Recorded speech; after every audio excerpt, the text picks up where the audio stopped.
Welcome to the ADHD Empowerment Adult Peer Support Group, hosted by the nonprofit Children and Adults with ADHD, or CHAD for short, of Greater Los Angeles. I'm Suzanne, our Executive Director and tonight's co-facilitator. I have ADHD myself, and I'm mom to an amazing son who also happens to have ADHD. I'm joined by my co-facilitator, Yulia, an executive function coach and adult with ADHD. If you need anything during the meeting or have questions, please feel free to direct message either one of us. Yulia and I, along with Jessica McCabe of How to ADHD, are founding members of tonight's group. For the last 7 years, the group has been a safe place for those of us with ADHD to come together. Those of us who run meetings are volunteers. Some of us also work in this space, but we're all here tonight as peers and not as professionals, sharing what works for us to help one another.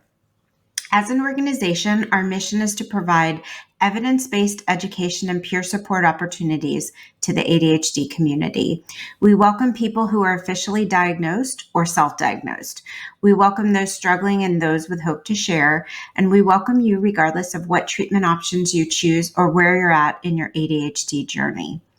We also host other support groups, including one for parents of ADHD children and another for teen women, as well as a monthly expert series called Understanding ADHD, where we bring in ADHD professionals to educate and answer your questions.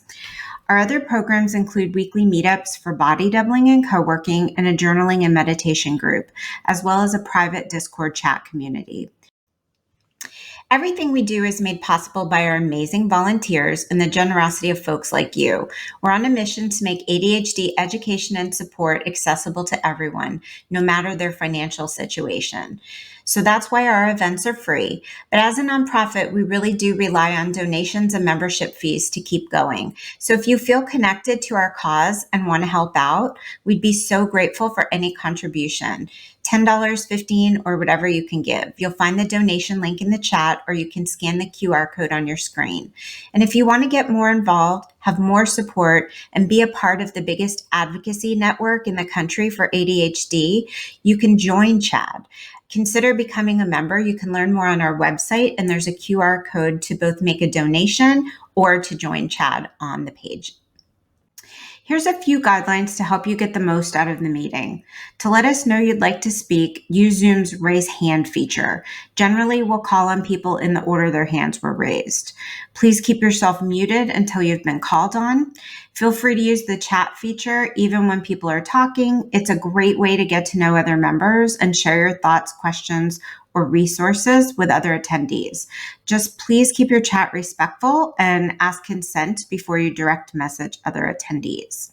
We ask that you respect the confidentiality of who attends and what's shared in the group. If you're quiet, we encourage you to step up and contribute. If you talk a lot, consider taking a step back. No one person should monopolize the group. Please respect and support one another. That's why we're here. It's really everyone's responsibility to make the group a safe place. When you have the urge to give advice, remember to speak from your own experience about your own truths using I statements. So like I feel or in my experience, rather than telling others what you think they should do. Lastly, it's a-okay not to speak if you don't feel like it. So much can be gained just by listening. I want to take a minute just to talk about ADHD from a holistic perspective. ADHD is a lifelong neurodevelopmental condition that affects how our brains manage executive functions, things like attention, focus, self-regulation, and emotional regulation. These things can be tough for us, often requiring us to get creative in how we approach even the simplest daily tasks.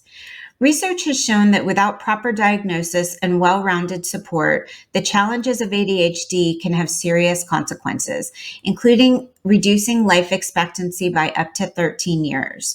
This happens mainly because of impulsivity and lack of self-awareness, which can lead to risky behaviors, accidents, substance abuse, and even suicide.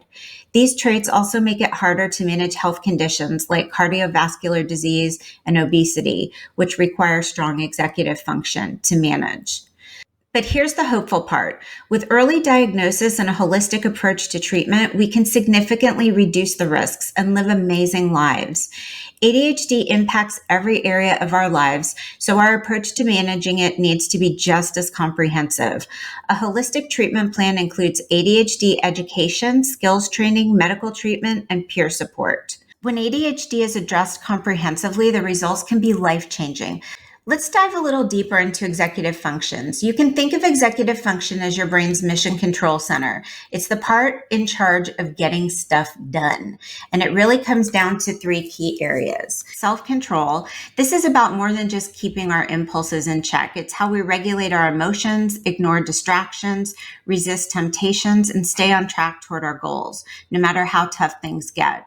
This shows up as the inability to regulate our emotions, being easily distracted, frequently giving in to temptations, seeking immediate gratification, having difficulty starting tasks, and maintaining focus, as well as impulsivity. Next is working memory. You can think of this as your mental sticky notes. It's the ability to keep information in mind. Imagine yourself reaching a goal and coaching yourself along the way. It helps us plan, organize, and remember the steps needed to achieve important tasks.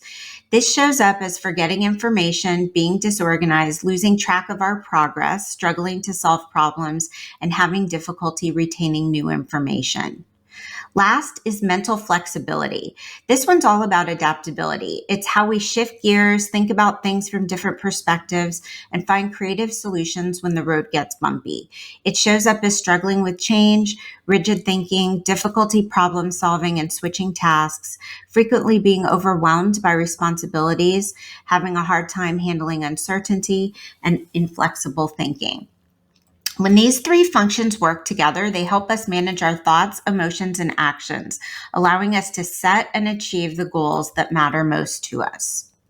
Executive function development continues until sometime between the ages of 20 and 29, and even then, we often top out a bit behind our neurotypical peers. But here's the good news.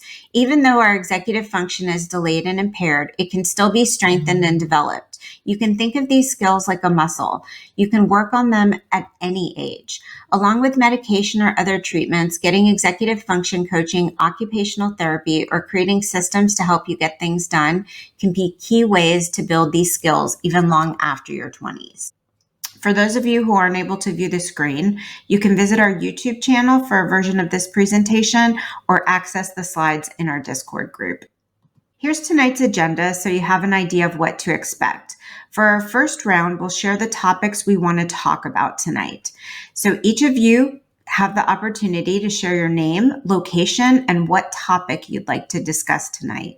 You can either raise your hand now to share out loud, and we'll start calling on people shortly, or you can type your topic in the chat. So go ahead and start raising your hands or typing in the chat now. Our volunteer, Adam, will keep time for us tonight. For those of you who raise your hands to share, during this first part where we share topics, you'll have 1 minute to talk when we call on you. Please do your best to keep your introduction brief. It'll just be your name, location, and your topic. Then once we get through that round, we'll start our discussion. And during that portion, you'll have 3 to 5 minutes to share. Please try to keep your shares on topic and on time so we can get to as many people tonight as possible. We're so glad that you're here.